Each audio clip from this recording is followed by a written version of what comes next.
ICE operations across the country, including last week in Boston, are renewing the debate over ICE detainers here in the Bay State and prompting new legislation. Things that you're seeing right now, what ICE is doing is going into the communities where some of that visual and the fear of that in the communities, that would take a lot of that away. Representative Michael Soter is getting the backing of at least 2 local sheriffs in changing the 2017 Lund decision by the Massachusetts Supreme Court, saying that local and state law enforcement cannot hold a person to comply with ICE requests. His bill would allow to hold those in the country illegally to be held for up to 36 hours for ICE to pick them up. This is something that's just common sense. 25-year-old Haitian national Westegans Quelly Charles was arrested by ICE in Boston on Wednesday. ICE says that the Norfolk County Jail ignored their request to hold him in 2023, while Norfolk County said it had notified ICE about Quelly Charles, but nobody picked him up, adding, "We cannot violate a person's due process by holding them beyond their legally stipulated term of confinement." And that's what the Worcester County Sheriff wants to see change. This is a tool I would like to have to help protect my community. Sheriff Louis Evangelides says he's seen ICE detainer requests spike in the last 3 years,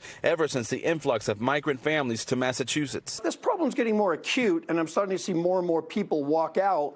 So I thought we need to close this loophole. But advocates at Prisoners Legal Services say local law enforcement already communicates with ICE. ICE doing the work of ICE for ICE while being paid by mass taxpayers. Leah Hastings argues that those released on bail are already deemed safe by the court system. It isn't a question of whether they pose any danger to the community. It's solely a question of whether ICE is able to deport them. And we also reached out to the governor and the state attorney general to see if they would back this bill, but we haven't heard back. Reporting live in West Boylston, Oscar Margain, NBC 10 Boston.